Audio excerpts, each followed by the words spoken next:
Элмир Кулиевдин которгон Куранында 192 номер менен мындай деген хадис бар.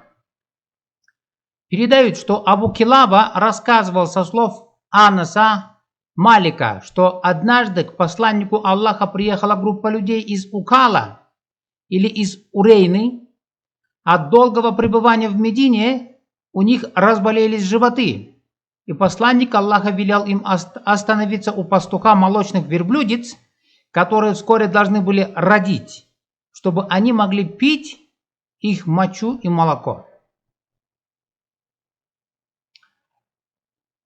Bir жактан Мединага адамдар келиптир дагы, анан алардын ичтери ооруй баштады дейт. Анда Аллахтын элчиси аларга айтыптыр: силер баргыла дагы төө баккан адамдыкына барып туруп, ошол жактан төөнүн сүтү менен сийдигин ичкиле дептир. Чтобы они могли пить их мочу и молоко. Анан алар иштейт бергенде, чтобы они могли пить их мочу и молоко деп коюптур да, жок. Ошол эле хадистин өзүндө, Нукра өзүндө, Суннат аткамда Мухаммед приказал деп турат, аларга буйрук бериптир, ичкиле деп. Ал ошол хадисти карап көрөлүк азыр. Бул Сахих аль-Бухари 5686 деген номер менен ачсаңар чыгат. Ажында эмне жазылат? Климат Медины не подходил некоторым людям, поэтому пророк приказал им следовать за своим пастырем. Буйрук берди дейт. То есть его верблюдами и пить их молоко и мочу.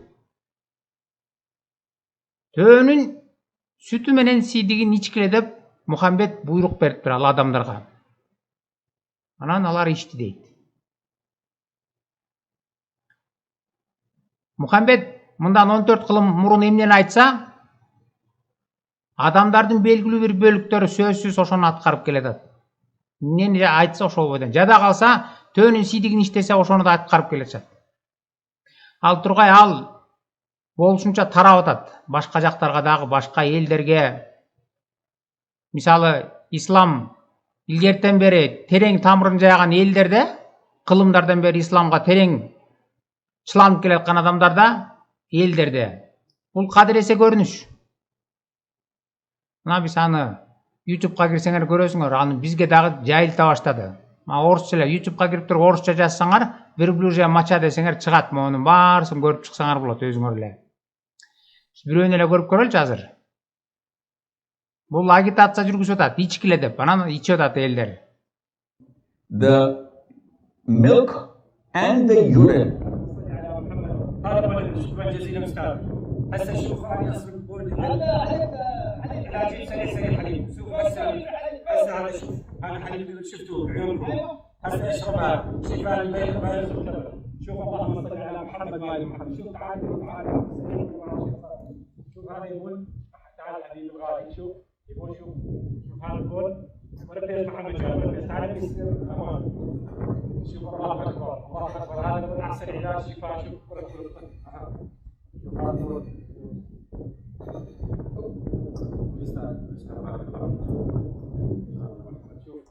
يقول هسه اشرب امامكم يا حليب بارك الله استاذ صالح هسه اذا اجيب هذا الطويل تجيب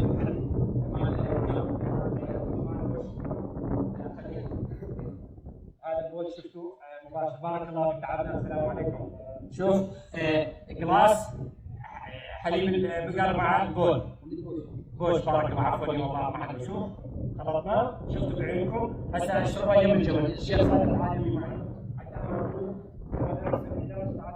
بارك الله فيك مع الشيخ صالح شوف هذا البول مع الحليب شفاء للفاصل والبول شفاء لكل الامراض خاصه الفيروس الكبد والمرض اسداد الكبد والمرض السرطان والالتهابات شوف هسه اشربها على الصايم ولكن اشربها على السنه شوف بسم الله الرحمن الرحيم شوف بسم الله نقول لك حليب بسم الله الرحمن الرحيم تعال شوي جاي اشوف بسم الله الرحمن الرحيم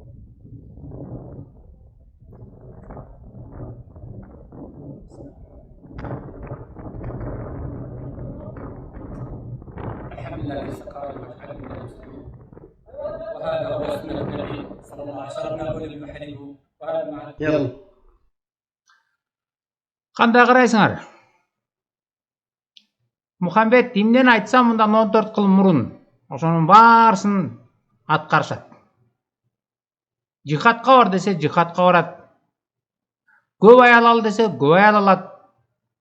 Ал эле эмес, төөнүн сийдигин иштесе аны да ичип атышат. Ислам ушул бойдон бизде тарап отурса, адамдардын аң сезимине бизде да ушинтип иче баштайт. Келатат ал дагы.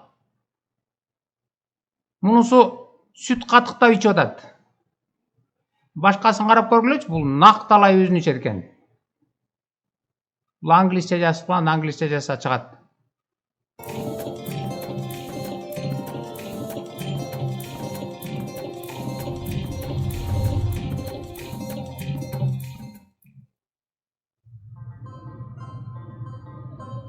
This is the northern Kenya county of Wajir, an area which is largely inhabited by the Somali community. The people here adore their main source of living and survival, the camel. For an animal to have more than one use, they have to be truly remarkable. Nothing, absolutely nothing from the camel goes to waste. From its skin, its meat, its milk, to even its urine, which is actually considered to be of high medicinal purposes used by the locals in this particular area. The Somali community believes that a glass of this hot and steaming camel urine eliminates all illnesses in your body. But this does not come easy. To get it, one has to wake up early.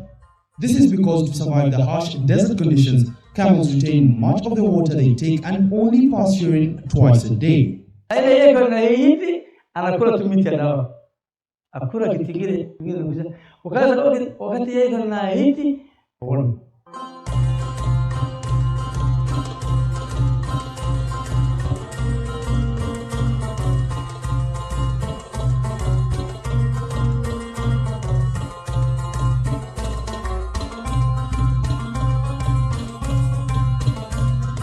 The local community is believed to have been inspired into consuming camel urine by a verse from the holy book of the Quran, which exalts its virtues. Some people of the Uraina tribe came to Medina. Биз жогоруда окуган хадисти келтирип атат. Мединага кишилер келсе, аяктын климаты жакпаптыр, анан Мухаммед аларга буйрук бериптир. Мону ичкиле. Анын сүтүн анан сийдигин ичкиле деп. Ошондон бери элдер азыркы күнгө чейин ичип келатат дейт.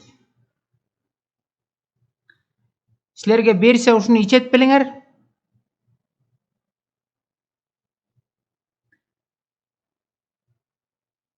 Чочконун этин жесе арам.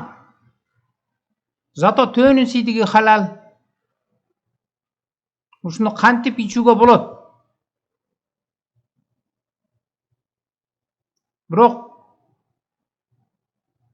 адамдардын аң сезими канчалык исламга сиңген сайын эмнен айтсаң ошону кыла берет. Жихадка бар десең да барат, көп аял ал десең да туура көрөт.